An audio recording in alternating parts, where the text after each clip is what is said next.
So what I'm saying is my this. question was about your allies, not about China. You are going to annoy the people Our allies. you need to rally. Dude, this interviewer is so based, bro. He just doesn't let him rant, and you can tell it's making him squirm. He hates this, you guys. People like the Wall Street Journal, who's hardly a communist organization. Yeah, but you don't know. They have criticized you on this as well. You are running up. Oh, he crossed his arms. Oh, no. How dare you question me? I was the president! I'll go longer if you want. If it helps, because you got to be able to. You move too quick. No. He doesn't want you to not finish your thoughts. He wants you to stay on the topic. Just stay on the topic, bro. Come on. It's called the weave. It's all these different things happening. Let me just say. So I said to Mnuchin, No! call him up and say. He is cooked. This man is almost fully cooked. Friends, I know it's played out, but liking, commenting, subscribing really helps with the algorithm. So if you enjoy the new content, click those buttons for me, please. Trump did an interview today with like an economist sort of like rally situation. And some of these answers got weird. Have a seat.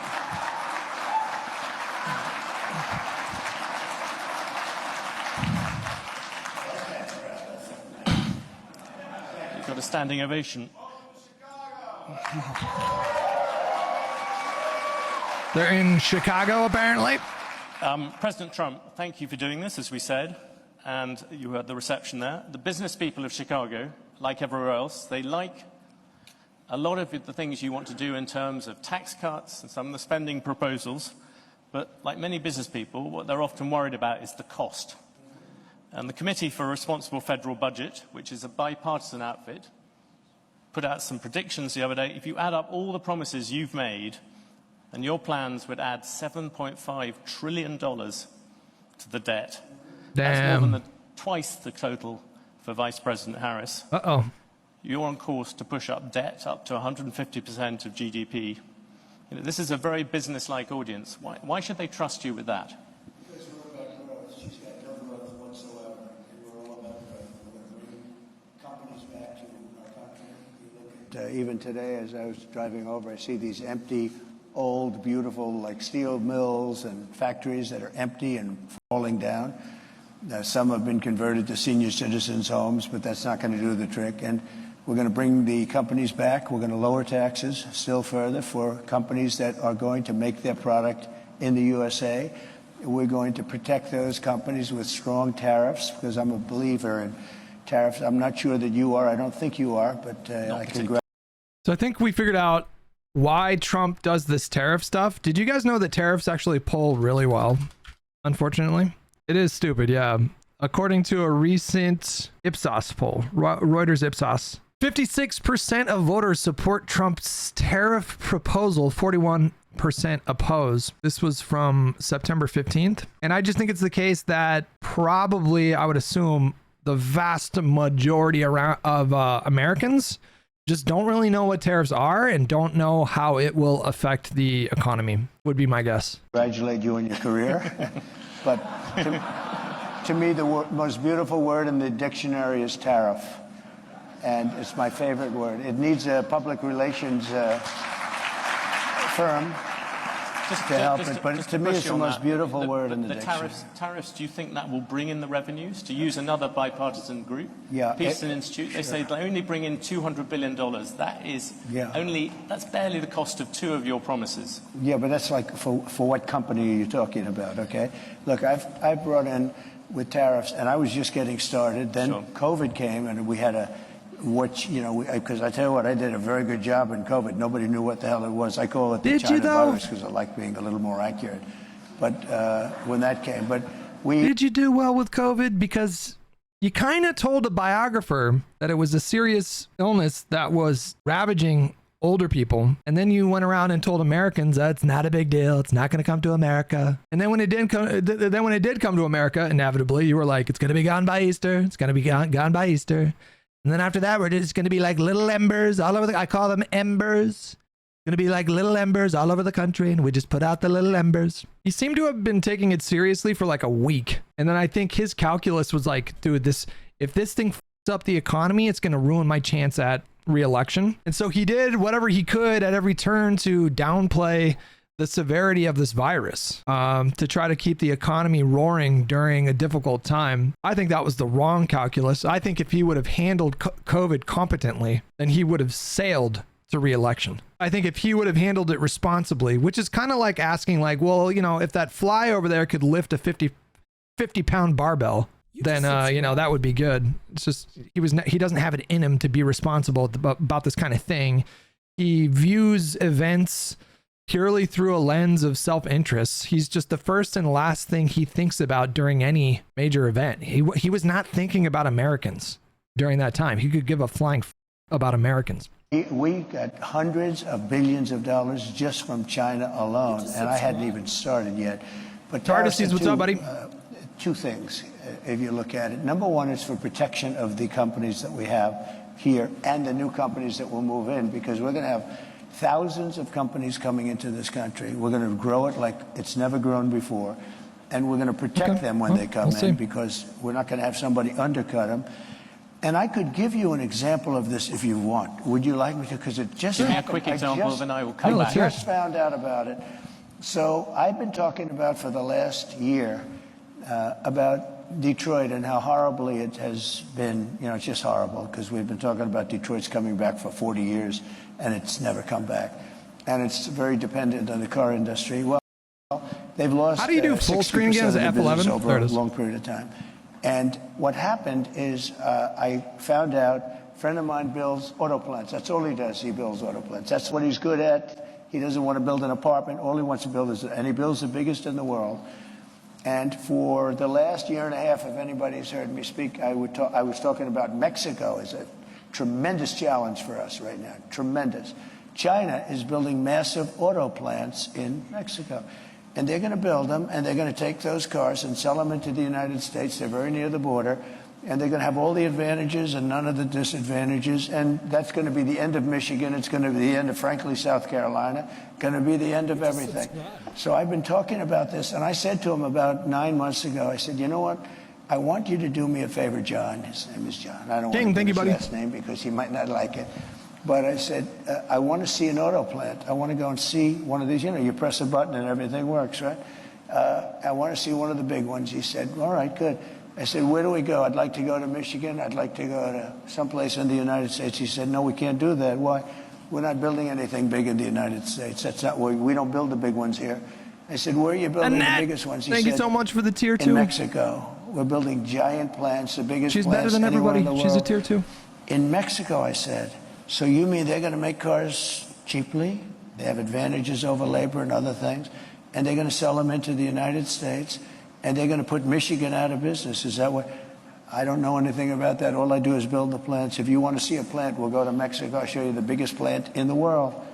That was 9 months ago. I saw him, and I talked about it all the time because I think it's a serious threat to our country, because not only autos, but other things. So then I see him. 2 days ago, I was talking at another club, very nice club, and like this. Okay, I've already forgot what was the question again? What was the question again? What question was he asked? Except I don't know. Was it about tariffs? I don't even know. I think you people are probably even wealthier. Okay, this was in Detroit. Okay, which was appropriate. And I was showing them all sorts of charts about how their car, it's just gone down. It's like terrible. And I saw him, and I said, oh, how are you doing? How have you been? I said, could I ask you, how are those plants that you mentioned, those giant plants that you're building in Mexico, how is that coming along? Have you finished them? No, sir. They abandoned the project when they heard you were running. With the tier 3 sub, better than literally everybody else. You were winning and doing well. I said, wow. All the same. Literally 5 times better than everybody else. That's crazy. And I said it publicly. They're not going to sell one car into the United States. I said, okay, all right, he got there. All right. Country, if I'm going to be president of this country, I'm going to put a 100, 200, 2,000% tariff. They're not going to sell one car into the United States because we're not going to destroy our country. Because I know you're an anti-tariff guy, but I'm the exact opposite. If I had, there was no other way I could have stopped them other than, what am I going to do, negotiate with Mexico or China? You're not going to get anything from that. I said I'm going to put a I'm confused. Did he not sign trade deals with both Mexico and China when he was president? There was the USMCA, which was like a renegotiated NAFTA, which was a trade agreement with Canada and Mexico, right? And then he did a trade deal with China like right before and even maybe during the initial emergence of COVID, right? 100, 200, or 300, I'm going to put the highest tariff in history, meaning I'm going to stop them from ever selling a car into the United States. So I just see the guy by accident. I see him.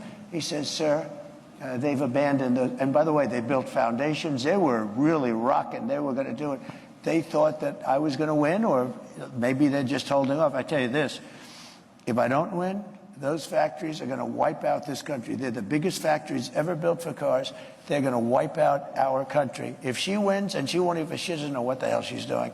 If she wins, she's not going to be thinking about, I couldn't, every speech I made having to do with cars, but every speech I made having to do with tariffs, I'd mentioned that our country is being threatened. Sean, thank you so much, buddy. Foul poop bandit, thank you. Beyond even the car companies, all of those things are now dead. Subbing on Twitch because I have Prime, watching on YouTube for the culture. Now that's a doornail. If she gets in, now that's a good one. That's a good one right there. It'll start up again. President Trump, I let you give your example. No, you talked a lot about tariffs. You look at the American economy, 40 million jobs rely on trade. It accounts for 27% of GDP. Okay. If you cut that off, that's also going to have an effect on many, many business people here. Yeah. Tariffs also have another side. Bro, you are speaking about 5 levels above Donald Trump's comprehension ability here. Isn't that something that you have to acknowledge? No. You could be plunging America into the biggest trade war since Smoot-Hawley. But there are no tariffs. You're going to stop. There are tariffs already at the moment. There are no tariffs. All you have to do is build your plant in the United States, and you don't have any tariffs. But people, What? A lot of places like this, there are a lot of jobs that what is rely that on logic? foreigners coming here. That's the same logic as you wouldn't have as many COVID cases if you didn't do as many tests. It's the same. It's like the same logic. We're going to basically stop trade with China. You're talking about 60% on that, 60% tariffs on that. You're talking, as you said, 100, 200% on things you don't really like. You're also talking about 10, 20% tariffs on the rest of the world. That is going to have a serious effect on the overall economy. And yes, you're going to find some people who will gain from individual tariffs. The overall effect could be massive in terms of the economy. I agree it's going to have a massive effect, positive effect. It's going to be a positive, not a negative. Well, let me just tell you. No, let me tell you. I know example. how committed you are to this, and it must be hard for you to, spend 25 years talking about tariffs as being negative and then have somebody explain to you that you're totally wrong. It'll have a negative, it will have, I'll go a step further. If you don't do this, this country has no chance. 40 million jobs is a lot of jobs to rely on trade. They're all coming back. Those are 40 million jobs in America that rely on trade. Are you ready? John Deere, great company. They announced about a year ago they're going to build big plants outside of the United States, right? They're going to build them in Mexico. And you threatened them with tariffs and they stopped. That's right.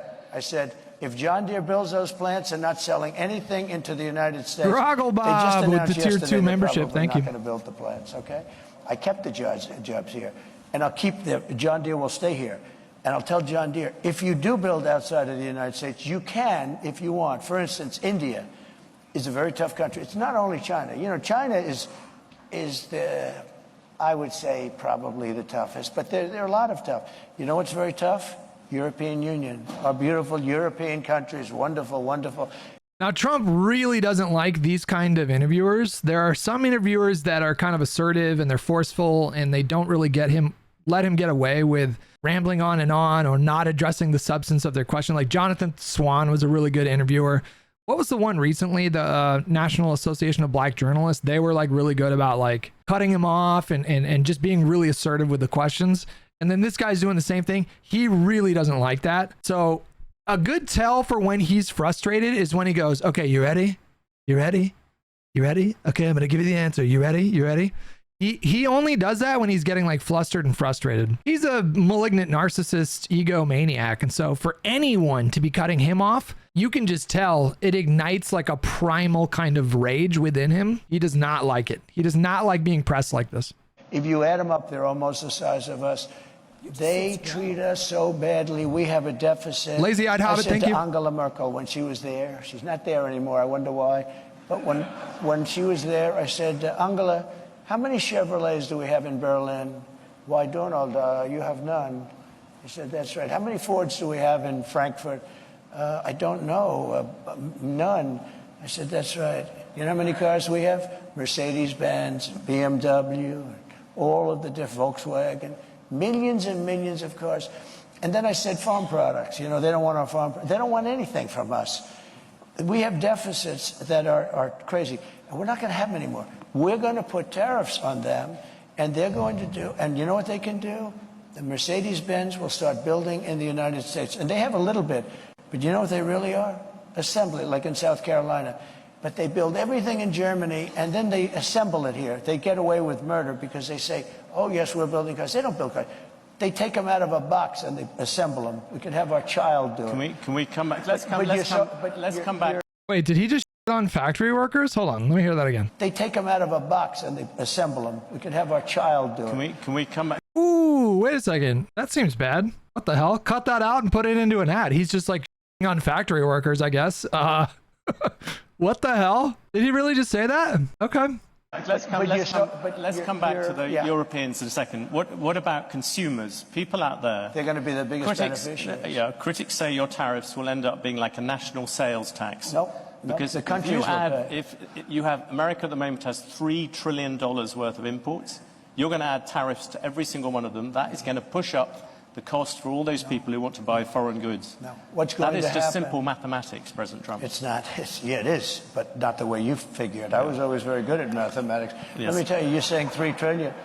That's $3 trillion worth of imports. And they don't have to pay. And if, by the higher the tariff, the more likely it is to have them come into the country. The higher the tariff, the more you're going to put on the value of that piece, those goods, the higher people are going to have to pay in shops. You ready? You ready? Ready? Whenever he does that, that's when he's fuming. You ready? You ready? He's fuming. Whenever he says those words, he's so pissed. The higher the tariff, the more likely it is that the company will come into the United States and build a factory in the United States so it doesn't have to pay the tariff. That will take many, years. In fact, I'll tell you, you know, there's another theory is that the tariff, you make it so high, so horrible, so obnoxious that they'll come right away. When I do the 10%, 10% is really, first of all, 10% when you collect it is hundreds of billions of dollars. The numbers that you're talking, all reducing our deficit. But really, so there's two ways of looking at a tariff. You can do it as a money-making instrument, or you can do it as something to get the companies. Now, if you want the companies to come in, the tariff has to be a lot higher than 10%, because 10% is not enough. Guys, they're not going to do it for 10. But you make a 50% tariff, they're going to come in. Let me tell you the other thing about tariffs that's great. Our steel companies, as you know, 3-4 years ago, they were all when I was in office, I saw a man from a big steel company, and he was devastated. I knew him for a long time, and it's been a tough business. It was a great business many years ago. And I would not let U.S. steel be sold to Japanese, by the way. It's psychologically, I think it would be. That's the Nippon steel, as you know. Yeah, I wouldn't let it be sold. But right side, what's up, buddy? I would stop it. Think for a year, bud. It hasn't been completed by the time I'm president, because I think it sets a horrible tone. But I had a lot to do with steel. We were going to lose all our steel companies because China, as you remember, was dumping steel at levels that nobody's ever seen before. And I put a 50% tax on that and a tariff on that, all dumped steel. And it was also bad steel. It was what they call dirty steel. It wasn't good steel, which is a bad thing for structural components of buildings and planes and things like that. They were dumping crap into our country. And I put a 50% tariff. I started at 25. I raised it to 50 because the 25 didn't quite do it. I raised it to 50, and that did it. So I'm totally out of my depth with like steel manufacturing. Is there any truth to this? I mean, I would assume that there would be regulations in place, right? In terms of like the quality of the steel. I would assume that the United States has regulations to ensure that we're not using substandard metals in our construction of like infrastructure and buildings and stuff. Are there not regulations? Like what does he mean by like garbage steel? We stopped dumping steel, and I saved our steel mills by having that. We saved it. We saved our steel. Now, what was left, because we've lost so much, but there are certain companies you have to have. There are certain things you have to have. Steel, you have to have. if you go to war, you know, there's a possibility you go to war. I kept us out of war. I was the only president in 82 years that kept you out of a war, except I defeated ISIS, but I inherited that war. I don't know what this means. We did not leave Afghanistan on his watch. That was Biden. He increased our drone program in several countries. I just have no idea what he means when he says this. There's no wars. And by the way, and I think it's very important, you can go, you know, I call it the weave. You can call it, you have the weave as long as you end up in the right location at the end. But while we're talking about it, we have never been so close to World War III as we are right now. With what's going on in Ukraine and Russia and the Middle East. Well, let's. I had no wars in the whole world. Think of it. And I talked to him. What? Who believes this stuff? I wonder if I'm starting to think that he's not even lying. I'm starting to think that he literally believes this. I'm just getting those vibes that he genuinely believes that there was just complete world peace when he was president. Out of wars. I talked plenty of countries out of wars. I had the whole world, other than what does ISIS, that mean? which I inherited, and I knocked out ISIS in a matter of weeks. It was supposed to take 4 to 5 years. I did it in a matter of weeks. We actually have a great military. We don't know how to use it, but we have a President Trump, great with great respect, I was asking about tariffs. You've gone off about that. Seeing you brought up tariffs and foreign policy, many people would say the biggest problem with your tariffs is actually geo. See, he hates this kind of interview. So, like, the guy's not letting him get away with filibustering on a completely unrelated topic. And I haven't seen this interview. I haven't seen the rest of this interview. I'm going to predict that he gets more and more hostile as the interview goes on. Because every time this guy cuts him off and says, no, we weren't talking about that, Mr. President. Let's talk about this again. I guarantee you, like, a primal, visceral kind of emotion comes, like, spews up in him. Geopolitics. You, in your first term, you got some credit for effectively saying that there was a cold war. Who Shash says your cognitive dissonance will be your demise. Okay, I'm just curious. Without Googling, can you tell me what cognitive dissonance is? Do you know what it means? I'll unpause, but yeah, can you answer that question? What is cognitive dissonance? War against China. That's what America was in. If you look at the last Cold War against the Soviet Union, America won it in part because you can see it on his face, bro. You can see it. Saying that there was a Cold War against China. That's what America was in. If you look at the last Cold War. Look at that. He's pissed, you guys. He hates it when interviewers do this. Against the Soviet Union, America won it in part because it rallied allies to it. You're talking about slamming allies with 30%, 20% tariffs. You think cognitive dissonance is you are seeing why you only want what you only want to see and you leave the facts out. Interesting. Not quite right. Not quite right. I would Google the term. Just Google it. Just Google it. You'll figure it out. Isn't this time you're going to end up trying to rally the West and you're dividing it instead? Isn't that the real problem with tariffs, even beyond all the problems due to the economy, where you keep on bringing up these individual examples, but the overall effect Look at his face. You can see. Answer first about foreign policy. Yeah, I'll do that. How does it help you take on China, turning all your allies against you? Tremendously, because China thinks we're a stupid country. A very stupid country. They can't believe that somebody finally got wise to them. Not one president, Bush, Obama, Barack Hussein Obama, have you heard of him? Not one president, think of it, not one president charged China anything. They said, God, man, he is a literal child. This man is a literal child, man. Oh, they are a third world nation. They are developing. Well, we're a developing nation, too. Take a look at Detroit. Take a look at our cities. We're a developing nation. We have to develop more than they do. We're way behind them. You take a look at what's happened to our cities. So what I'm saying is my question was about your allies, not about China. You are going to annoy the people you need to rally. Dude, this interviewer is so based, bro. He just doesn't let him rant, which is like, that's his superpower. Like, he'll just go and go and go and go. You'll ask him one question, he'll go down like 5 different threads, and this interviewer is just not letting him do it, and you can tell it's making him squirm. He hates this, you guys. Rally behind you. But our allies have taken advantage of us more so than our enemies. Max, thank you so much. Our allies are the European Union. We have a trade deficit of $300 billion with the European Union. Our allies are Japan. You know, Abe was a very good friend of mine. He was a great guy, great. And I said to him in Japan, he was assassinated. and he was a great man. Wait, what was that sentence? Or Japan. You know, Abe was a very good friend of mine. He was a great guy, great. And I said to him in Japan, he was assassinated, and he was a great man. He really was. I didn't see too many like him. And What is the sentence? What is the sentence that he's saying? The sentence makes no sense. Hold on, let's go back a little bit. European Union, we have a trade deficit of $300 billion with the European Union. Our allies are Japan. You know, Abe was a very good friend of mine. He was a great guy, great. Oh my God, you can see how his mind works. Like he wants to, so he's in the middle. He's like trying to get his talking points. We got this trade deficit. And then he remembers, okay, he asked me about allies. So he goes, so then our allies, and then his brain immediately goes to Japan. And he goes, and you know, Abe, he's a brilliant man. He was assassinated. He was a friend of mine. Like he is just, his brain is just not functioning right now. It's pinwheeling. Yeah, that's a good emote for that. Great. And I said to him in Japan, he was assassinated, and he was a great man. He really was. I didn't see too many like him.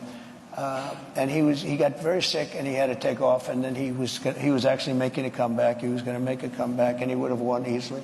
But he was a great gentleman, handsome, wonderful man, respected by everybody. Oh, he's fried. And, I went to him, and I said, Shinzo, we have to talk. Why? I really don't know what he said at the end of that sentence. He goes, I don't think he knows what he said either. I know. I said, what do you know? I knew you'd come to me. Why do you say that? Because I can't believe, I wouldn't tell the story if he was alive, actually. Said, I can't believe how many years it's been that nobody even negotiated with us in America. I said, 0% chance that this happened. 0% chance that this actually happened. Shinzo, you have to pay for your cars. You're sending millions of cars. You don't accept a car from us. You don't have one car that you accept, and yet we're selling 3 million, 4 million of your cars. I said, Shinzo, on agriculture. I would make fun of him for his hair, but that'd be a little bit like casting stones from a glass house. Okay. I don't know what the I'm doing up here. It's just, I'm just trying to cover things, you know, and there's no rhyme or reason to it anymore. It's just, I feel like I'm kind of doing the Donald Trump up here, you know. I'll tell you what, though, I saw The Apprentice this last weekend. It's really good. It's really good. Really good. Like really strong performances from Jeremy Strong and Sebastian Stan. There's a movie that came out called The Apprentice. It's about Donald Trump's relationship with Roy Cohn, who was this like lawyer back in the day, and it kind of helped shape Donald into who he was. But it's buoyed by like, I mean, I'm interested in the subject matter, like Donald Trump interests me. But the performances, bro, Sebastian Stan was so good as Donald Trump. Like, just imagine, like if you know, when I found out he was going to be playing Donald Trump, I was like, oh, that's interesting. I wouldn't have even thought about him. But he just nailed it. He nailed it, dude. He like the mannerisms, like the voice, the facial expressions, the cadence, the delivery, all of it was just so like he did a tremendous job playing Donald Trump in that movie. You won't even accept our agriculture. And I renegotiated the whole trade deal from a little disadvantage because I was stuck with a bad deal. I mean, we have trade deals that were so bad that I said, who are the people that are doing I would say it? it's an They're Oscar either very performance. I stupid would, yeah. or It wouldn't they're shock me getting if he paid got off, nominated. okay? It's one or the other. It's very simple. We have the worst trade deals all over the world. South Korea, I love South Korea. They're wonderful people, extremely ambitious. They have a money machine. We protect them from North Korea and other people. North Korea is very nuclear. I got along with him very well, Kim Jong-un. Yes. But wait, they don't pay us anything. And I said, this is crazy. North Korea doesn't pay us anything? Are they supposed to be paying us something? Like, do we have a trade deal with North Korea? Am I crazy? I'm going to look really stupid if we do. Do we have any kind of trade agreement with North Korea? Did he mean South Korea? Okay. If I didn't put tariffs on, you know, the motor company, the car companies, they make most of their money at small trucks. I put tariffs on China, but I put 27.5%. Otherwise, we'd be flooded with Chinese cars, and all of our factories would close. We'd have no jobs at all in the auto industry. That goes for electric, by the way, which is a killer, which I've explained, and I don't think I have to bore anybody by talking about it. But I put tariffs on South Korea, because they were. God. Like, imagine the cuckoldry. Imagine how much you would have to cuck yourself if you're Elon Musk stumping for Donald Trump, who just constantly on electric vehicles. Just constantly on electric vehicles. That's like, you know, one of your entire businesses is EVs. And I guess now personal robots that cost $30,000. Sending in trucks, and I put tariffs on, fairly substantial tariffs. Do you know that our car companies make almost all of their money with the small trucks, SUVs and small trucks? If I took those tariffs on, you would be inundated. Every car company would be out of business. And I got calls from Ford. I got calls from everybody saying, sir, I can't believe you're doing this for us. You saved our company. They make all their money with this. They make most of their money with this. Hutch be like, if I vote Trump, I'll have to get a job. I don't know if you're aware. Okay. If Donald Trump wins, I will get probably about a 50% raise. Maybe more. Like maybe more. If Donald Trump wins, my bottom line will go up. Okay. Hassan, his income will go up. Mike from PA, Destiny, Pondering Politics, Adam Mockler, Luke Beasley, Midas Touch, Bulwark, Lincoln Project, all of their money will go up. I promise you. Small truck and, you know, the SUVs. Many consumers ended up with more expensive cars. But let me just come at you on foreign policy. You wouldn't have a car company. You have said that Taiwan should pay for US protection. Yeah. I ask because this morning you just mentioned North Korea. The Chinese army, literally as we speak, are engaged in rehearsals for a full naval blockade of Taiwan. So I suppose my question to you, if China invades Taiwan, would you send American troops to defend it? Well, nope, absolutely not. The reason they're doing it now is they're not going to do it afterwards, okay? It's, you know, so they're doing it now. They want to do it China. Look, China was doing military operations on Trump's watch. They didn't stop doing that. You know, I had a very good relationship. They're not doing it now because Joe Biden straight up said, if you invade Taiwan, we will put American boots on the ground. We will defend Taiwan with our own troops if you invade. And Donald Trump is not going to commit to the same thing. With President Xi, and a very good relationship with Putin, and a very good relationship with Kim Jong-un, who has a nuclear force that you won't even believe. And by the way, today it was announced for those that he just blew up the railroad. Bro, we're talking about the question was, would you defend Taiwan with American troops if China invaded? And now he's over. He just can't help himself but talking. Like, he always has to bring it back to Kim Jong-un and how much they love each other. Going into South Korea. That means South Korea is now cut off from Russia and China and various other places. Cut off by rail. President Trump, you just mentioned No, but Putin. these are big things. I have to mention them. Yeah, you just mentioned Putin, though, and this has been this controversy of the past week. Can you say yes or no whether you have talked to Vladimir Putin since you stopped being president? Well, I don't comment on that, but I will tell you that if I did, it's a smart thing. If I'm friendly. What do you mean you don't comment? You straight up said you've had conversations with Putin since you left office. You already said you did. With people, if I have a relationship with people, that's a good thing, not a bad thing, in terms of a country. He's got 2,000 nuclear weapons, and so do we. China has a lot less, but they'll catch us within 5 years. That sounds very much like you did talk to him. I don't talk about that. You talk about talking to Netanyahu, you talk about talking to all these people. Russia has never had a president that they respect so much, but more importantly, or less importantly, I guess, I went into Russia and people said, oh, he likes Putin and Putin likes him. Let me tell you, the first thing I did was terminated Nord Stream 2. Nobody ever heard of Nord Stream 2. It's a pipeline from Russia to Germany and all over Europe. Nobody ever heard of it? Said, Wait, what? what? A minute, to NATO. I said, so let's get this straight. My first meeting, I said, so producer, what's up? Putin's Thank you. building the biggest Love you, pipeline buddy. in the world. He's going to Germany. Hey, Dad and Chad, just want to remind everyone that Dad recently said, yeah, you know what? I'm just ready to say it. YouTube is a better platform. It's superior. Twitch is the inferior platform. Pat yourselves on the back, YouTube. You're the new cool kids in town. Twitch chat can get... Did I say that? I don't think I said that, did I? I don't remember saying that. I don't think that's true. But all over Europe. It doesn't sound like something I'd say. You're paying him billions of dollars a year, billions of dollars a month. Germany's paying billions of dollars a month. And we're supposed to protect you against the guy that you're paying all this money to. So is there something wrong with my thinking? So he's building a pipeline to Germany, and we're spending, and by the way, until I got there, we were spending almost 100% for NATO because we had all these delinquent countries. They weren't paying. When I got there, I said, you know what? And by the way, my biggest fan is Stoltenberg, just leaving, Secretary General of NATO. He said when Bush came in, he made a speech and left. When Obama came in, he made a speech and left. When Trump came in, he made a speech and he said, let me see your books. And I found out in the books that nobody was paying. There were only 7 countries that were paying. We were supporting NATO. They screw us on trade so bad, the European nations. And then on top of that, they were screwing us on the military. So they're taking a tremendous advantage of us, $350 billion. Now remember, the question was about, have you had contact with Vladimir Putin since you've left office? And now we're just on this other, he cannot stay on topic. Like, his brain is just broken. And we're then supporting them. In other words, it's not sustainable. You can't keep doing this. You Dong. can't have that, China. Thank you. All of these countries.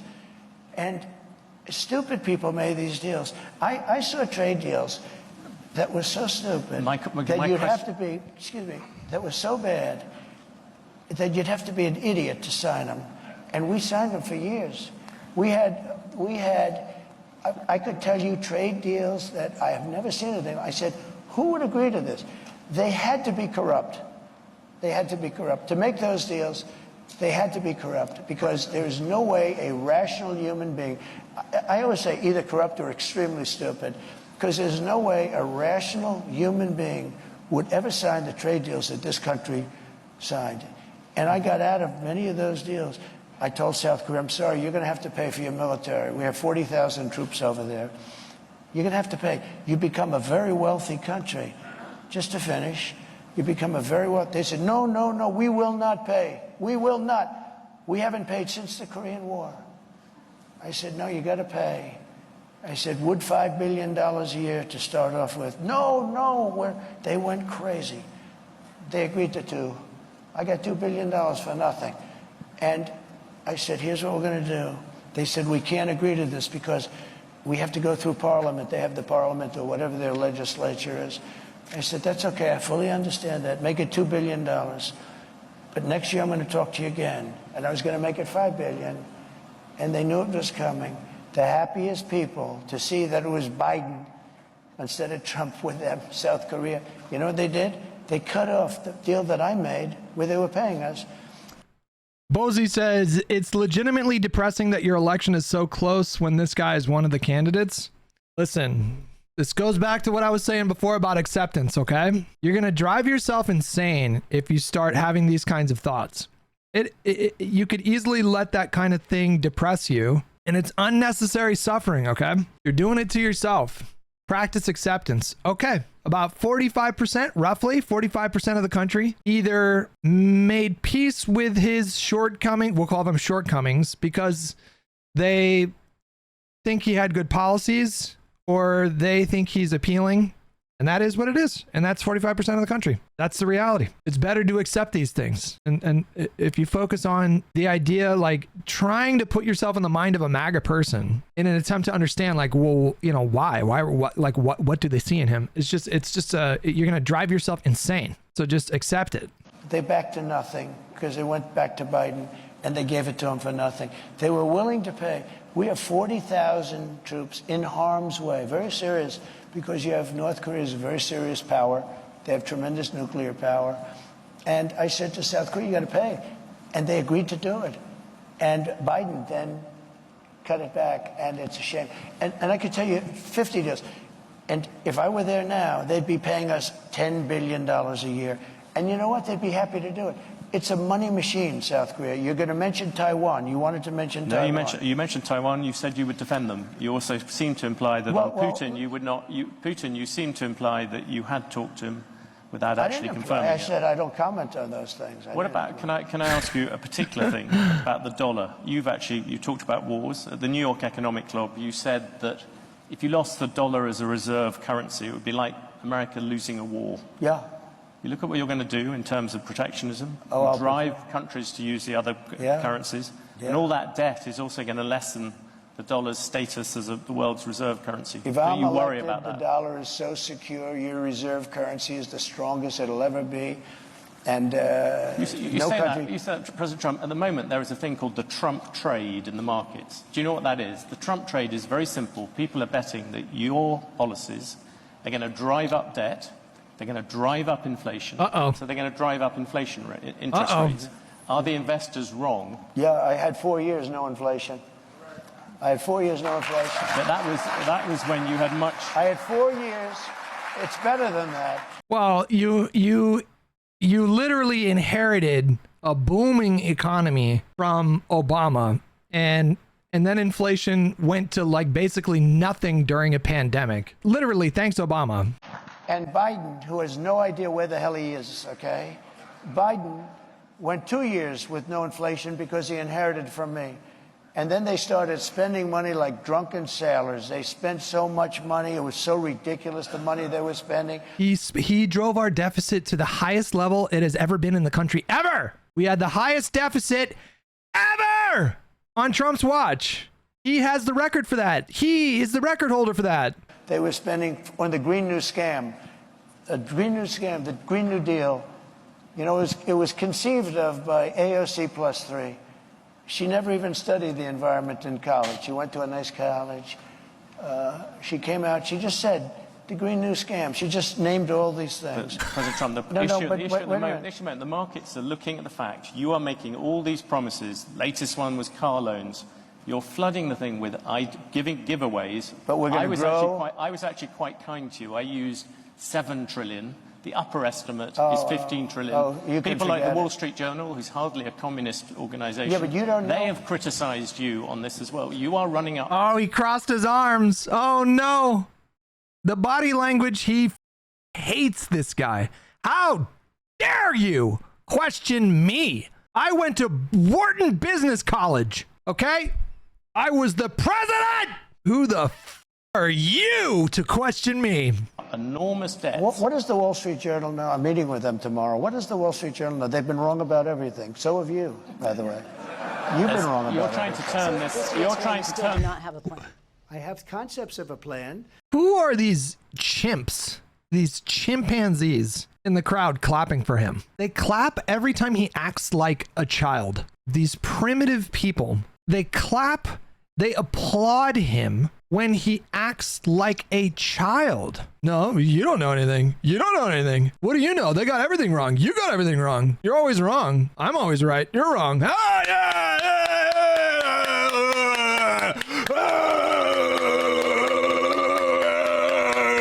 Why are you rewarding him? Like, if this was just some guy at your job, you'd be like, what the f? You'd be like, bro, you're acting like a 5-year-old. Who the f are you? If he was just some guy, you know. You've been wrong. No, you're trying to turn this into debate. There are business people. There are business you're wrong. people. You've been wrong. You've been wrong all your life on this stuff. You've been wrong. Now, let me tell you about currency.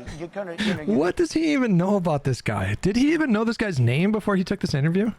Jump in a lot of different subjects. The reserve currency. To the subject let's stick to reserve currency. That's where you started, right?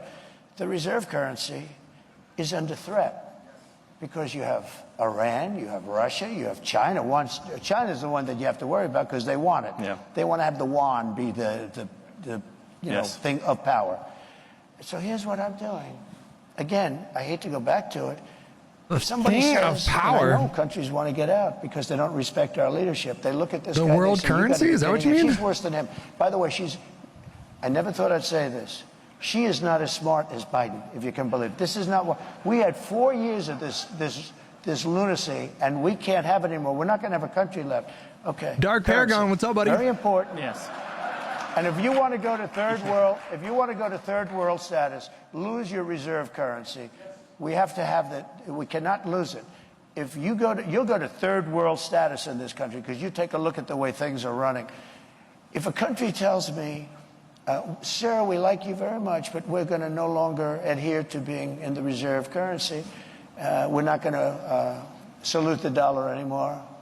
I'll say that's okay. Salute the dollar? And, you're going to pay a 100% tariff on everything you sell into the United States, and we love your product. I hope you sell a lot of it into the United States, but you're going to pay 100% tariff. So again, this is not how tariffs work. The countries will not be paying that tariff. They will sell their product to some American company, and then that company, that American company, is going to pay that tariff. China's not going to pay the 100% tariff or 200% tariff. It's going to be an American company that pays that tariff. He will then follow it up by saying, sir, it would be an honor to stay with the reserve currency. That will be like I wonder if, is he going to call him out on this and be like, do you know what a tariff is? just playing. That's not even chess, that's checkers. But you don't have other, listen to this, you don't have other people that can talk that way. You know, a lot of people say, we love Trump's policy, but we would like to have another messenger because we don't like him. He's a little bit crass. And then, actually, it was Lindsey Graham, I must say. He was a progressive, in all fairness. But Lindsey Graham said... A progressive? But Trump's policy doesn't work without Trump. And there's a lot of truth to that. Macron was going to, nice guy, Emmanuel. You say Lindsey Graham was a progressive? And we're for the USA. Is that what he just said? You know this story. He was going to tax American companies doing business in France. A very substantial tax. And I told my people, I didn't even like the companies, but I'm representing American companies. And so I said, call Macron and call his people and say, we're not going to stand for that. And I got Mnuchin and, you know, a lot of guys, smart guys, if I can finish. Yeah. I'll go longer if you want, if it helps. Because you got to be able to you move too quick. No, you got to be able to finish a thought because it's very important. You know, this is big stuff we're talking about. Oh my God. He doesn't want you to not finish your thoughts. He wants you to stay on the topic. Just stay on the topic, bro. Come on. You can't go that quickly. You've gone from the dollar to So let Macron. me just tell you. So I said, no, I'm just telling you He's saying we were talking about the dollar, and now you're talking about Emmanuel Macron. It's called the weave. It's all these different things happening. So let me just say. So I said to Mnuchin, call him up and say, no way. He did, and he came back to see me. He said, they won't do it, sir. It's too late. I said to somebody else, you call him. Then I said, let me do it. And I called him. And I said, Emmanuel, you're taxing American companies very substantially. You're not doing it with other companies. You must think we're stupid. It's not going to happen. But Donald, I cannot do anything. It's too late. Or it was approved by a legislature. I said, that's okay. Here's the story. Every bottle of wine and champagne that you send into the United States, effective immediately. And He's just repurposing the same story he said before about Abe. And he's like he does the same accent. Like I guess he just has a universal accent that he does. Oh no, Donald. No, I cannot do that. Donald. That's a French accent. That's a Japanese accent. That's a Taiwanese accent. It's a Russian accent. Donald. I just can't. Donald. It literally sounds like his wife. You're right. You're absolutely right. You're absolutely right. He's subconsciously channeling Melania. I didn't even put that together, but you're 1000% correct. That's where the accent's coming from. He's subconsciously he just in his mind, he just goes to Melania. And I'm signing it as I speak. I'm charging you 100% on every bottle of wine and champagne. You know, they like the wine and champagne, right? Every bottle of wine and champagne that comes into the United States of America has a tax on, starting on Monday morning, this was a Friday, of 100%. And that's better than you're doing, okay? And he said, no, you cannot do that. I said...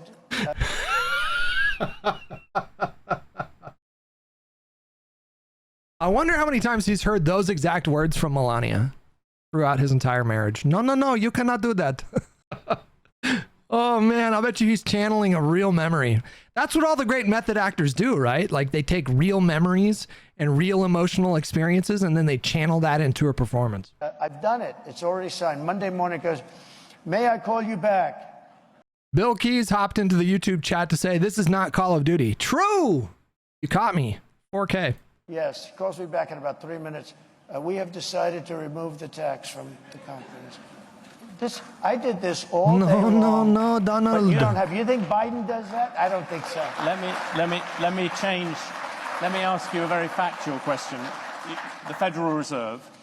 Yeah. You say you don't want interest rates to go higher. You've gone backwards and forwards about It depends whether on the you want to times. keep whether you want to keep Jerome Powell as chair of the Federal Reserve.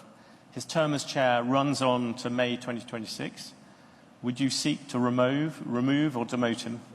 Look, I think it's the greatest job in government. You show up to the office once a month and you say, let's see, flip a coin. And everybody talks about you like you're a god. Oh, what will he do? I mean, before, the guy used to walk into my office, he was like begging, he was fine. But you did talk you talked about removing him once. I did, because he was keeping the rates too high. Yeah. And I was right. And you would do that again? In fact, he actually dropped them too much when I did this. Because I said I was threatening to terminate him. There was a question as to whether or not you could. And there was an article in the New York Times, 2 half pages. 1 page said I can do it by lawyers. 1 half page said I couldn't. And that was enough for him. And he dropped the hell out of the rates. He dropped them too much. He went so, he dropped them actually too much. Okay. Here's the story. I think that if you're a very good president with good sense, you should be able to at least talk to him. I don't say make the decision at all, but I mean, I've been a very... The reason why you don't want to politicize something like the Fed is because if you have a partisan political actor... That is a damning non-answer. If you have a partisan political actor that is responsible for or indirectly responsible for via coercion or threats of firing or whatever, the reason why you don't want a partisan political actor controlling stuff like interest rates is because they may be inclined to lower interest rates during an election year when it would damage the economy. You want something like the Fed to be an independent body that is not acting because of partisan politics. You want them acting for the benefit of American consumers and American taxpayers. It's such a stupid idea to say that a president should be able to exert control over the Federal Reserve policy. Very successful businessman. I've done really good, much better. Now people are understanding how good I've done because they're seeing it much better than the fake news Holy wants crap. to give me credit 116 months. No way. Whether you would replace I think him. I have the right to say, as a very good businessman, H1Z1 was somebody good. that's used a lot of sense, I think I have the right to say that, you know, I think I'm better than he would be. I think I'm better than most people would be in that position. I think I have the right to say I think you should go up or down a little bit. I don't think I should be allowed to order it, but I think I have the right to put in comments as to whether or not interest rates should go up or down. When you looked at the Supreme Court, you came up with a list of people who you thought of replacing, bringing in as Supreme Court justices. Yeah. Would you do that with the Federal Reserve? Well, I no longer need it. It was a great thing. In fact, a lot of people said I got elected because of that. I was an unknown quantity. I was very known as a business guy, but I wasn't known as a political person or the leader of a country. And people were very worried about, you know, actually they were worried, am I going to be liberal, if you want to know the truth? And somebody said, would you come up with a list of 20 or 25 justices, in this case mostly judges, that you'd put in case it were necessary? Now, it's amazing because I got 3 in 4 years. Most people get none. Because, you know, you put them in the young. You tend to put them in young. Only stupid people put old. You know, you don't put old in because they're there for 2 years or 3 years. Right? So you put them in young. So I got 3. A lot of judges, a lot of presidents get none. I got 3. And I think they've been 3 great choices, too, by the way. But... by the way, I think they have been really great choices. But I got 3 judges, and you know what they want to do? They want to now put up to 25 justices into the Supreme Court. Who said that? And that can't happen. So maybe the Vanguard boys said that. I've done a great job on putting in justices, and 300 judges, and that made a tremendous difference in the country. You know, I was a little lucky, because Barack Hussein Obama did not get his judges approved, a lot of them. So I ended up with 125 judges. He's just like a literal child, man. Again, most presidents don't even get to put a Supreme Court judge in because there's 9, and you know they're there for a long time. Most of them are there for a very long time. And I got 3, which is a very unusual situation. I got 3 in 4 years. Maybe we can change the subject to technology, seeing you wouldn't answer about the Federal Reserve. The U.S. Justice Department I is love this thinking about interviewer, bro. breaking up Alphabet, as Google likes to be known now. Should Google be broken up? I just haven't gotten over something the Justice Department did yesterday, where Virginia cleaned up its voter rolls and got rid of thousands and thousands of bad votes, and the Justice Department sued them that they should be allowed to put those bad votes and illegal votes back in and let the people vote. So I haven't gotten over that. A lot of people have seen that. They can't even believe it. The question is about Google, President Trump. Yeah, look, Google's got a lot of power. They're very bad to me, very, very bad to me. I mean, I can speak from that standpoint. They only have bad stories. In other words, if I have 20 good stories and 20 bad stories, and everyone's entitled to that, you'll only see the 20 bad stories. And I called the head of Google the other day, and I said, I'm getting a lot of good stories lately, but you don't find them in Google. I think it's a whole rigged deal. I think Google's rigged just like our government is rigged all over the place. So you would break them up, in other words? I'd do something, but you have to have, look, I give them a lot of credit. They've become such a power. It's such a power, and you got to give them credit for that. How they became a power is, you know, really the discussion. At the same time, it's a very dangerous thing because we want to have great companies. We don't want China to have these companies. Well, right now, China is afraid of Google. Right now, you know, China is a very powerful, very smart group of people. I will tell you that from very personal experience. There's an example of a Chinese tech company at the moment, TikTok. Yeah. You initially wanted to ban TikTok. Now you like it, apparently for some reason to do with Facebook. Yeah. There is a decision coming up, if you became president, its Chinese parent would have to sell it, I think it's by January the 19th. Would you force them to do that?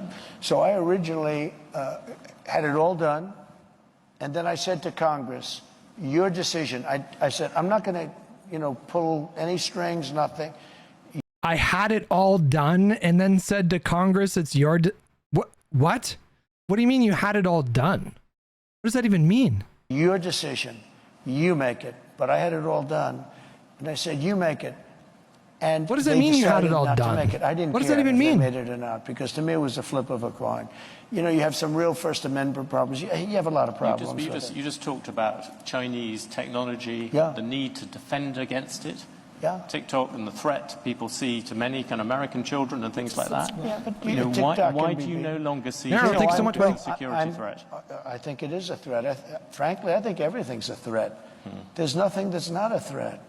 But sometimes you have to... What? What the f*** does that even mean? Fight through these threats. You know, you can't just... Like Google. I'm not a fan of Google. They treat me badly. But are you going to destroy the company by doing that? If you do that, are you going to destroy the company? What you can do without breaking it up is make sure that it's more fair. They do treat me very badly. Oh, and he told me, no way. You're the #1 person on all of Google for stories. I mean, which probably makes sense, to be honest with you. I actually believe most of them are bad stories, but these are minor details, right? And it's only bad because of the fake news, because the news is really fake. That's the one we really have to straighten. We have to straighten out our press, because we have a corrupt press. That's the one we really have to straighten. Can I ask you about Silicon? I was in Silicon Valley recently. You talked to the tech bosses there and the tech people, and there seems to be a real fear that what you would do with tech is you would hand it over to Elon Musk and say, you sort it out. No, I have great respect for Elon. Look, I saw that rocket ship come in yesterday and go right back to where it took off, to the gantry, I guess they call it. And I said, what the hell? I was on a phone talking about probably politics, and the television's on, and I'm seeing this big thing where the white paint was burned off it from the, you know, thousands of miles an hour, the heat. And I see this big, massive tube that's 10 stories, 20 stories tall come down. I told the person on the phone, wait a minute, I'm seeing something that's, I don't believe it. Neither does anybody else here. And I said, wait a minute. I forgot the guy was on the phone. He waited for a half hour. And I watched that come down, and I watched it come down and come right in between those big levers. And the question was, are you just going to turn over the keys to like the tech sector to Elon? That's the question. I said, and it looked to me like I was going to crash. It was coming in hot. And all of a sudden, boom, you see the motor, the fire kick in. And I called Elon. I said, that's the most incredible thing. I said, can Russia do that? Nope. I said, can the United States do it? Nope. He's the only one that can do it. And I said, you now want to put him in charge of deregulation. Not deregulation, cutting. Cutting wasteful spending. Cutting. Every single which would president, include including deregulation. I've got to approve it. Every president comes in and talks about cutting wasteful spending. Oh, there's tremendous waste. Give me an example of something you will do that will get rid of Department of Education. Let me give you an example. When I came into government, I was the first thing. An example going forward. Well, not but what you did in the past. this is going forward because it's the same thing. When I first sat down, a general came into my office and he said, "Sir, it's nice to meet you. Would you please sign this?" I said, "What is it?" It's a contract for a new Air Force One, which is actually 2 planes, not one, 2 Boeing 747. And I said, "How much is it?" $5.7 billion. So it's a hell of an expensive plane, but there's reasons for that. And he said, "Nope, I'm not signing it." I said, "Who negotiated? Barack Hussein Obama." I said, "I'm not signing it." Why? Because there's a lot of fat. He said, "I'm not signing. It's got to have a 3 on it." Anyway, long story short, some of you have heard this. I got it down to, because first week they cut off $400 million. He said, "I'll cut." I met with the head of Boeing. "Wait, Dennis." I said, "Dennis, you got to have a 3. 5.7 is too much. 5.7 billion." He said, "The most I'll take off is $400 million." I said, "Well, that's not bad for one conversation." So he got it down. I said, "Nope, I'm not accepting." Then he took off 2 more. Then he took off. Anyway, 2 months went by, 3 months went by. I thought we blew the deal, and it was okay with me. I didn't care. But we should have a new Air Force One. When we see these planes from Saudi Arabia, from different countries, brand new, and ours is like 32 years old. Ex-bosun asked me, have you ever listened to someone's stupid talk for so long that you felt your brain leaking out of your ear? Oh, absolutely. It's like watching a train wreck in slow motion while your neurons embark on a mass exodus. You can almost feel each brain cell screaming for mercy as they pack their bags and jump ship. It's a true test of endurance, like trying to hold a conversation with a goldfish on a caffeine high. Remember, the universe is just one giant absurd joke, and we're all the punchline. The whole thing. The United States should have the best plane, I will tell you. Not for me, but we should have it. Let me just finish. So he said, he calls up after like 2-3 months. I didn't call him, which is the best way to buy something. Don't call back. And he goes, in fact, when he called me, I said, "I wonder what the hell he wants." That's a good way to negotiate, let me tell you. So he calls back, said, "Sir, $3,999,999,99 1 penny below $4 billion. So I said, "You got yourself a deal." Then I said to him, "Let me ask you a question. So you had a deal at $5.7 billion, and in a period of 2 months, I got $1.7 billion off. That means you were going to make $1.7 billion profit on an airplane. Did nobody ever negotiate with you?" "Well, not really, sir. They just, this is the price." And they said, "We'll take it." And I said, and then I learned, that was my first experience, from that. But then I learned everything is like that. There is so much waste. So I'm getting, think of this, the exact same plane for $1.7 billion less, except I have a better paint job. Okay, much better paint job. A different color, red, white, and blue is beautiful. And if you look at every contract, that's one contract, and relatively small compared to most. Think of it. You save $1.7 billion because you negotiate. Every deal is like that. We're building ships that are costing 2-3 times more. Can you give me an example of something There's tremendous waste, fraud, and abuse in our country. And if you could cut it, you would have a surplus without even going into growth. But growth, we will grow. We're going to bring companies and jobs in at levels that you've never seen. Oh, it's not good. He is cooked. This man is almost fully cooked. He's just not. His brain is so like, it's like hyper unmedicated ADD. You know, he's just so cooked. You would never be able to do it because you're not a believer in tariffs. I'm not running for president. Let me tell you, the only way you can do it is through the threat of tariffs. It's the only way you can do it. Can we come back to one thing on that? Deal making. You look out across this room, there's some big businesses, but a lot of small ones.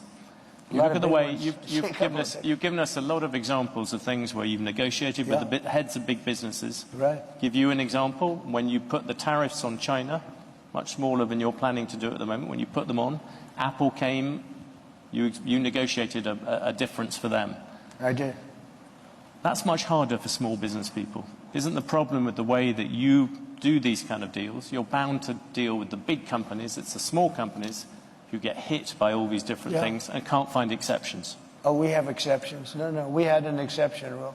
I gave Apple an exception. Tim Cook is a great business. Apple is not a small company, and so please don't give us Tim Cook. But here's what Excuse me, happens. Flo, what's up, buddy? Yes, but what will you do for them? No, but we have a very talented group of people. Bob Lighthizer did a very good job. We had great people. We had central casting. These are great, and a large group of people. We made exceptions. In the case of Apple, they need an exception. You know why? Because of Samsung. He came to me and he said, Samsung makes a product similar to ours, very good product, the phones and other things.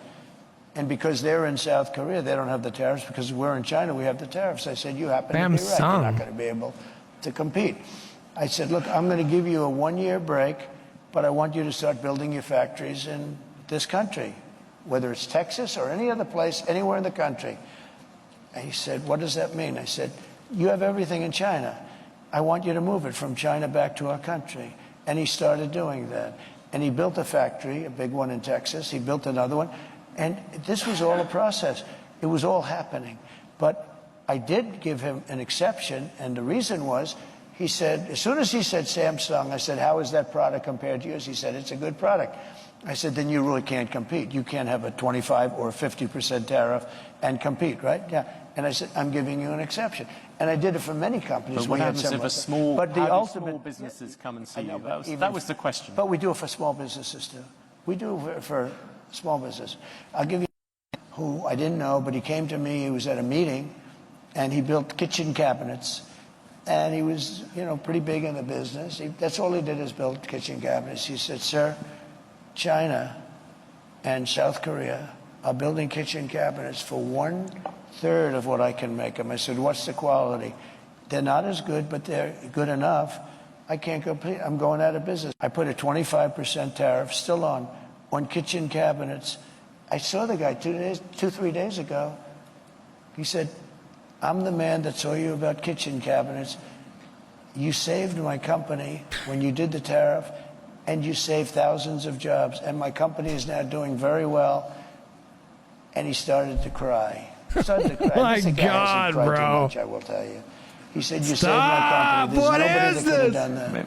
Maybe I can ask you then about something else. Yeah. Business people here in this room, business people, capital markets, they all like the rule of law. They like certainty. The Chinese, very real, very true, right. Very true. They don't like it when things go wrong. They like it when things go wrong in America.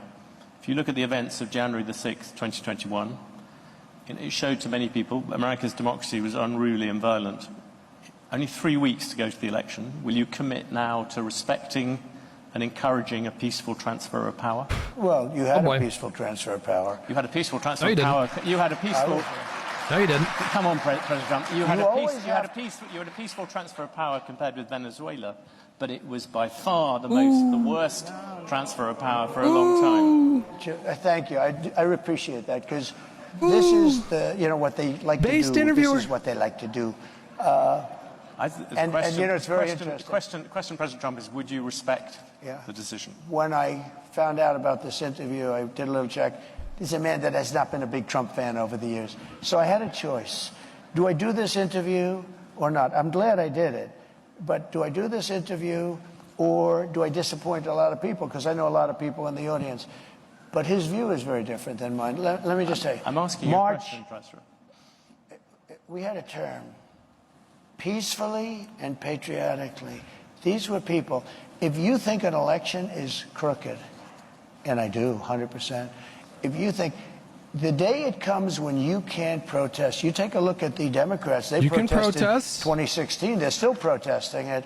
You can protest. You can protest. That's fine. It's a little different when you give a speech that incites a mob to roll over to the Capitol and then by the thousands invade the Capitol building, which was closed to the public that day, with the express purpose of delaying the certification of the vote so that you and your merry band of misfit lawyers could try some completely untenable legal f***ery to disenfranchise tens of millions of voters and turn the election in your favor after you lost. That's not protesting. We are so well beyond protesting at that point. Noebody talks about them. But Straddle, thanks so much, buddy. We want to have honest elections. You think the last election was honest? Do you think it was the times it went to courts? The courts sided with it didn't go. The They went to court, and the courts all said, you don't have standing. Nobody had standing. It's not good. And it's hard, frankly, after... That's not good when a court tells you that, because the court's telling you you can't even establish harm. That's what that means. You go to a court and you say, hey, we think we have a case. We want to take this to a criminal trial. We want to sue. And if the court dismisses your case based on a lack of standing, what they're saying is you haven't even been able to demonstrate that any harm has taken place. It's not good when your case gets thrown out. An election for a judge, but they all said nobody ever had standing. But the facts, if you take a look, I'd show you hundreds of pages of facts. People were angry. Crystal clear says, no, it doesn't. You're uninformed. They had no standing. What does that mean? What does that mean when you say they had no standing? What do you think that means? Shall we Google it together? They couldn't even start to show evidence. If the party cannot show harm, the party does not have standing, and it is not the right party to be appearing before the court. Just because a party has standing does not mean that it will win the case. It just means that it has alleged a sufficient legal interest and injury to participate in the case. If you can't even establish that any party has been harmed. So in this case, it would have been Rudy Giuliani. He would have had to have been able to establish that the Trump campaign was harmed by voter fraud or other f***ery. They couldn't even do that. You need to show some proof, something to substantiate the claim that you've been harmed. That's how you bring a lawsuit and you sue for damage, or you sue for some specific outcome, or you sue some state for their legal systems or their election systems or whatever. If you can't establish that you've been harmed, you don't have a case. So the idea that, oh, well, they didn't even get to see the evidence because they established that they didn't even have standing. It's like, well, that's even worse. That's even worse. That's worse than like having enough standing to take it to trial and then losing. It's worse than that. You have no evidence that you have been harmed in any way. Angry. People went there. And I'll tell you what, they never show that. The primary scene in Washington was hundreds of thousands, the largest group of people I've ever spoken before, and I've spoken before, and it was love. What I wonder is if Trump loses this year, and I openly mused about it on Twitter last night, but what I wonder, what I'm curious about is if a permission structure will manifest for Trump voters to finally acknowledge, like, okay, yeah, maybe he lost in 2020. Or for them to maybe acknowledge, like, yeah, January 6th is actually pretty bad. My theory is that if he loses, I think not all Trump voters, but some of them are going to be frustrated with him, because you can only have so many bad election cycles before you start to get like angry, before you start getting angry at the person who's leading the party. And the Republicans have been on a pretty wild losing streak for like 6.5 years. So if he loses again, I do think that you're going to see some of his voters start to be like, what the f? And I think we might see some of his voters finally feel comfortable just coming out and saying, you know what, whether that's 5 years from now or 10 years from now, you're going to see some of his voters say, you know what, yeah, January 6th was pretty bad. Yeah, it was pretty bad. And yeah, he probably lost both of those elections. Yeah. And peace. And some people went to the Capitol. And a lot of strange things happened there. A lot of strange things with people being waved into the Capitol by police, with people. it's so like, listen, there were so many cameras on that day. There were thousands of people recording and live streaming themselves, assaulting the Capitol, literally sieging the Capitol. The first people that entered, Destiny was talking about this on his live stream last night, but for people that followed like the January 6th select subcommittee hearings when we already knew this, the first people that entered that building used a police shield as a battering ram and then broke the glass and then broke into the Capitol. And it got to a point where the Capitol Police were so overwhelmed that they couldn't even hold the line. But we've all seen these like violent clashes between Trump supporters and the Capitol Police that day. So this isn't him being delusional. He's just lying. He was watching all of this play out on live TV. We know the timeline. He was in the White House dining room, and nobody disputes this timeline. Nobody disputes this timeline. This timeline was established because the FBI and the January 6th select subcommittee, they interviewed dozens and dozens and hundreds of witnesses that day. People that were in Donald Trump's orbit. We know that he arrived at the White House around like 1:15, and then by 1:25, he was in, this is East Coast time, he was in the White House dining room, and he was watching the violence on live TV on Fox News. And while he was doing that, him and Rudy Giuliani were reaching out to members of Congress, even during that violence, trying to get them to go along with this like fake electors scheme. He got into a heated argument with Kevin McCarthy, and he told Kevin McCarthy, well, at least these people care about the country. He allegedly assaulted a Secret Service driver who was driving him back to the White House. But no, he was watching the violence. He knew the violence was happening. And like somebody, there was somebody else that came forward recently, somebody that was there that day, that was serving in his cabinet, who went into the White House dining room to inform him, sir, they had to take Mike Pence to a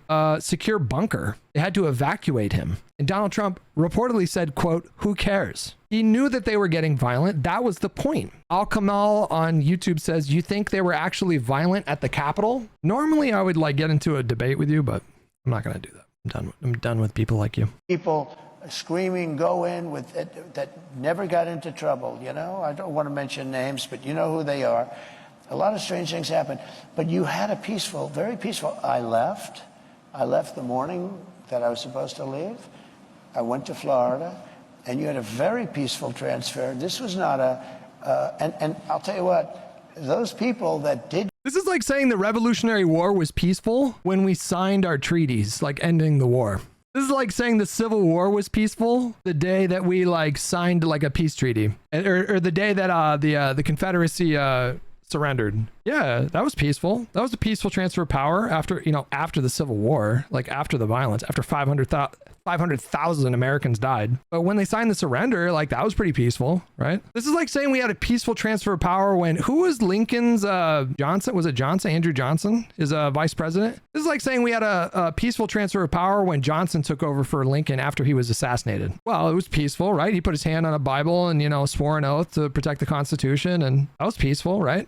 Which was a tiny fraction of the people that went to Washington.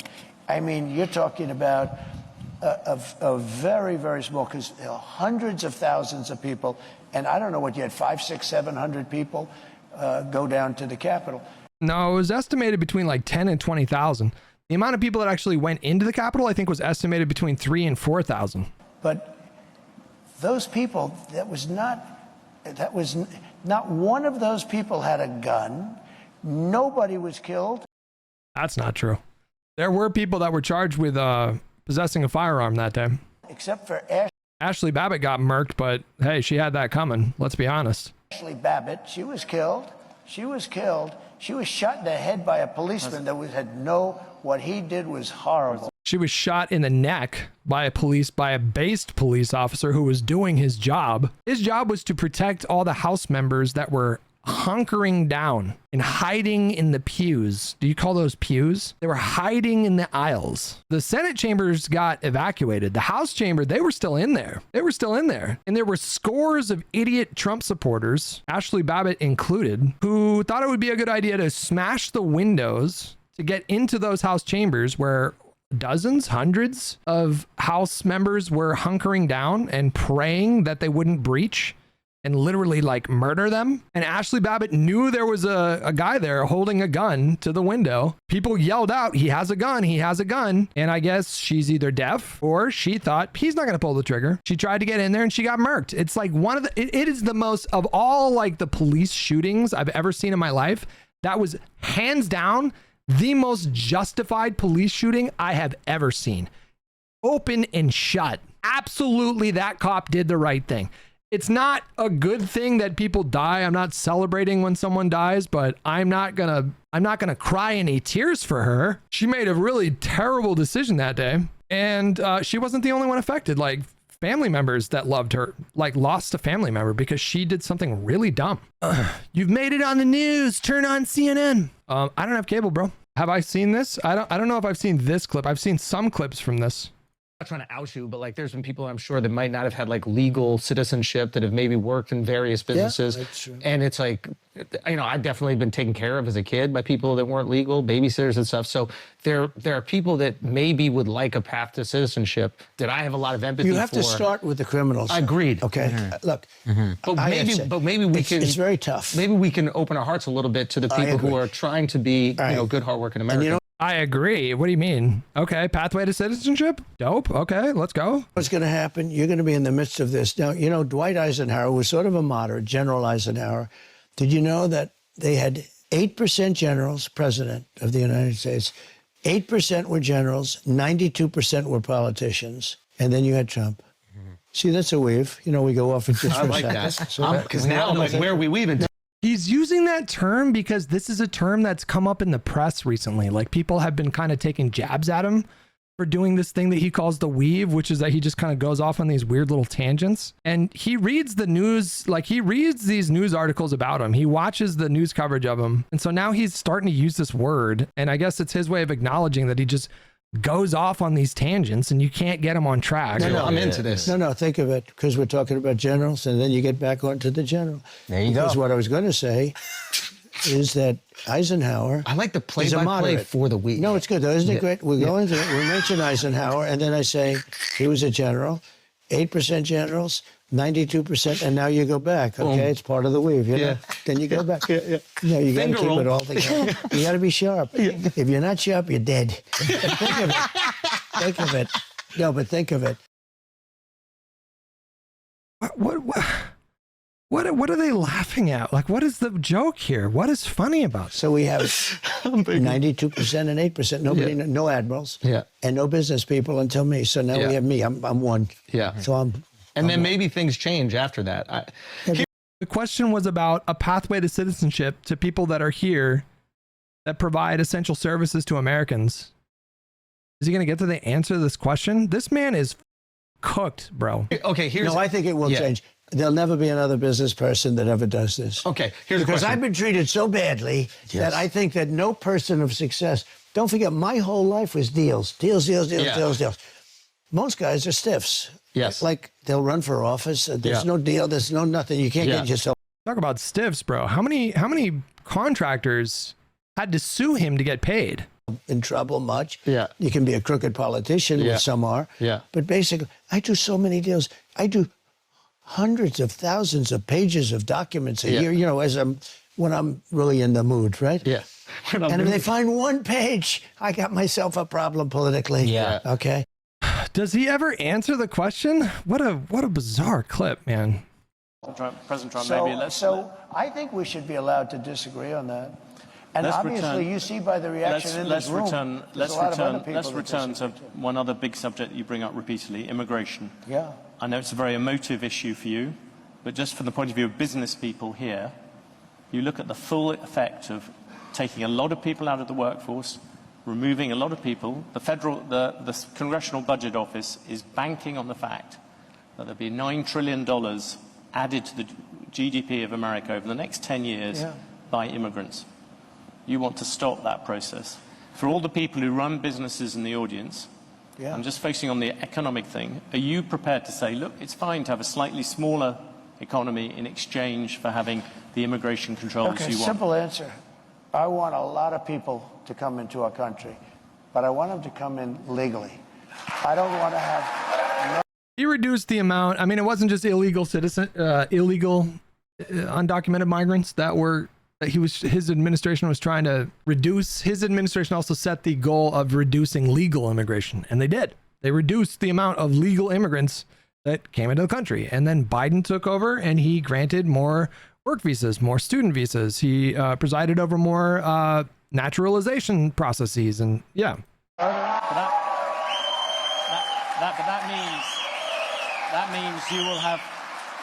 means you will have to deport. You know, you are talking about deporting 11 million people. That is a lot of people to take out.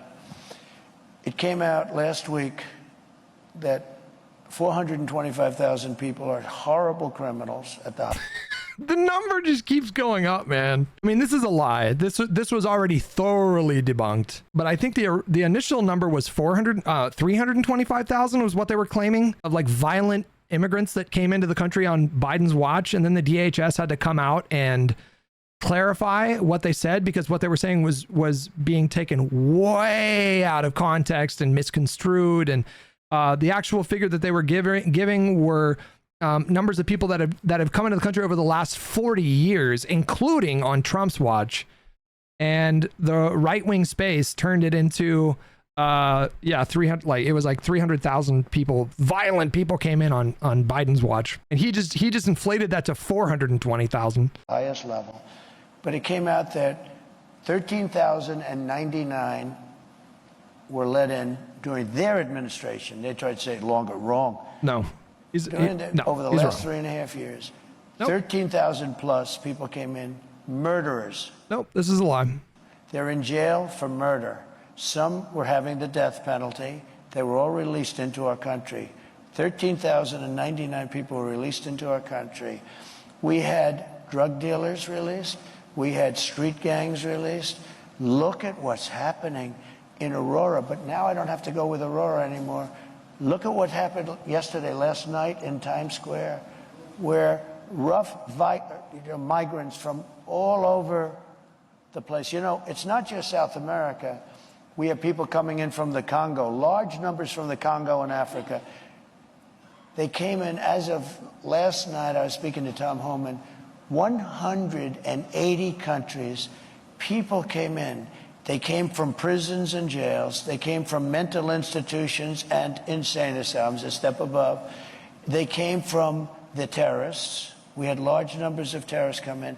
When I was president, we had the strongest border in the history of our country. I built hundreds of miles of wall, and walls work, by the way. Hundreds of miles. We had the best numbers we've ever had. Now we have the worst numbers. And here's the problem.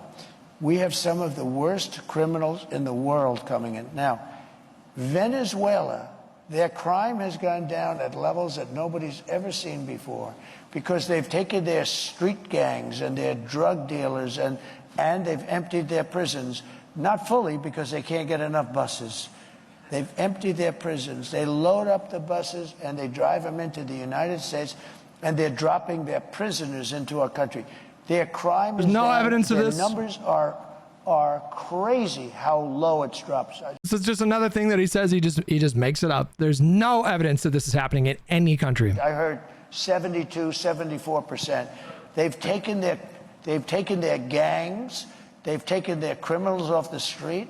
They've taken their people out of mental institutions, which cost I think it's okay to call this racist fear-mongering. I think this is okay to just call it that. them a fortune, and they've taken them and dropped them into the United States of America. Those people have to be returned. We can't live with thousands of murderers and not...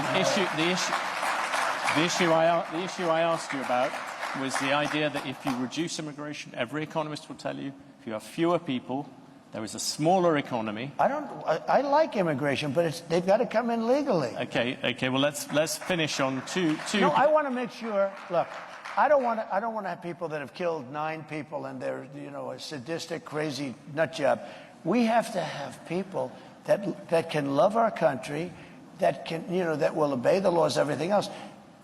You have hundreds of thousands of criminals being dropped in, and Venezuela is one country.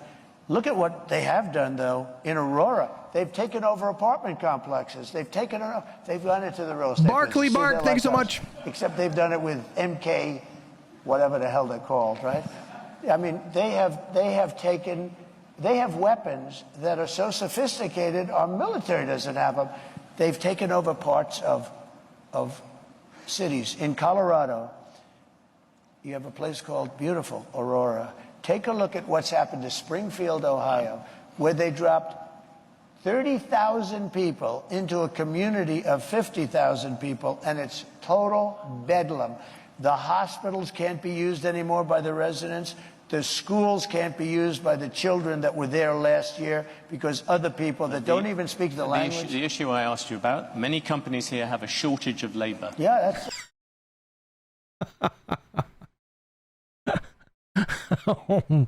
Oh man, bro, this interviewer is subscribed. tier one interviewer right here. Oh man, we need to follow this guy. We need to watch his other interviews. He's good. That's good. We'll take care of that. We're going to get people in here rapidly, and they're going to be people that want to be in here, and they're going to be people that can love our country and won't kill people because they don't like the way they look. These are killers, by the way. Some of these killers are among the most evil killers. They will look at you down, the beautiful woman there. They'll look at you and they will kill you. These are seriously sick. Oh my God.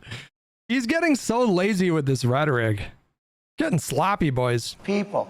And no, I don't want them in our country. And they are in our country right now. And they're in there because Kamala Harris, who's our border czar, is an incompetent person. President Trump, for the record, as you know, the crime rate is lower.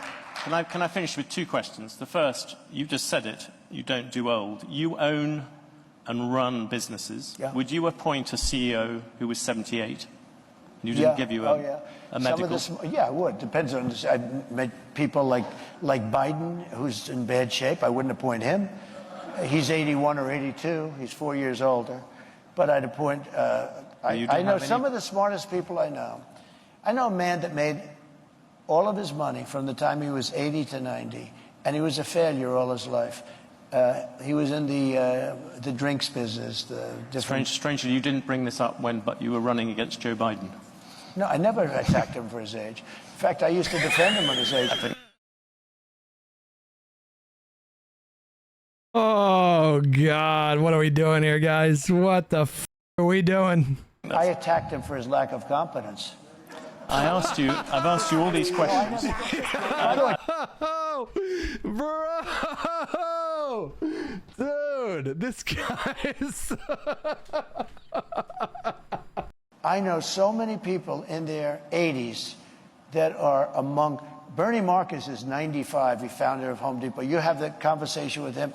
He's just as sharp as he mentally. He's just as sharp as he ever was. He's 95. I could tell you that in their 90s, I don't want to get into the 90s stuff, but you know what? I know many people in their 80s. I know guys in their 80s that won't leave the company, like family companies where they don't want the kids to take over, because they're much more competent than their kids. I know them both, right? So, no, I would have no problem. Ooh, is he taking shots? And you have another factor. You know, we've had some of our great... On the Supreme Court, you just said some you of our don't do great old. world leaders are in the 80s. And if you look throughout history, some of our greatest world leaders were in their 80s. No, yeah, Biden. That wouldn't bother me. But, you know, I took 2 cognitive tests, and I aced them both. I think that, frankly, people, regardless, should take... If they're 50 or 40, or I think people should take cognitive tests. Oh, not my because goodness. of the age, but because of something else. Now, here's the problem. They say it's unconstitutional, okay? But I would love to see cognitive tests. I don't think she could pass a cognitive test. I mean, I've watched. I don't think she could pass a cognitive test. President Trump, you've gone over many issues on this. I asked you many questions about things. One thing I haven't asked at all about is the state of the race. Yeah. And I had a question for you. On election night, which state would you look at first? Which state do you think this race is going to be decided Pennsylvania. So they say Pennsylvania, I would say most. I think we're doing very well there. I think you look at Michigan too, and I'm doing very well there. You know, we don't have to look necessarily. The votes are starting to come in now. So you look at polls, but you can also look at the votes that are being cast right now. People get a pretty good indication. And based, as we discussed backstage, you know, based on the votes that are coming in so far. Is he going to say Virginia or Minnesota? It's going to be Virginia or Minnesota where he's like, I think that's in play. Or he might say New York. He might say New York. He usually likes to go big. Oh, we're doing very well. I mean, we're way up in Pennsylvania. We're way up in Michigan. We're doing very well in Arizona. I saw Arizona. In fact, somebody said they're going to pull the plug in Arizona. They're going to give it up because it looks like we're quite a ways ahead. I think we're doing well. Look, this is a party, the Republican Party, of common sense. Forget about conservative, liberal.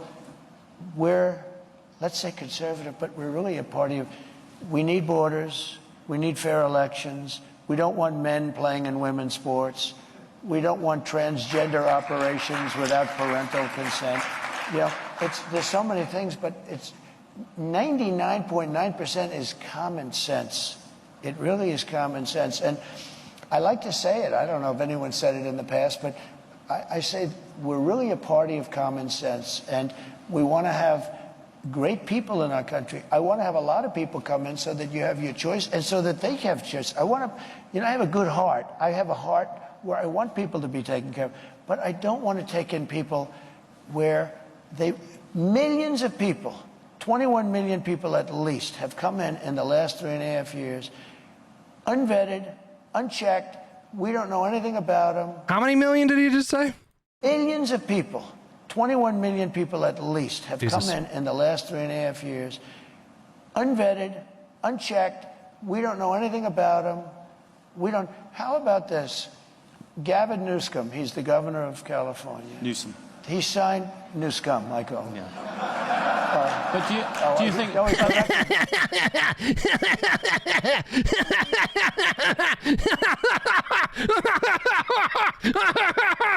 Just because when he says something that you would expect a 6-year-old. My rage knows no bounds. He's doing like 6-year-old humor, and the crowd is like, God, man, people are so stupid. He corrected me. That's the first time I've been corrected. There are CEOs out here. If they said those sort of things about a rival CEO, they'd be sacked. Do you think it's fine for a president? But they don't have to survive like me. They don't have to go through what I have to go through. There's never been a president that's been treated like me, so I have to fight my own way. Well, you made a very good job of. He signed a bill in California 2 days ago that you don't even have the right to ask a person for voter ID. And if you ask a person for voter ID, of course you have to show voter ID. The only reason you wouldn't do it because they want to cheat.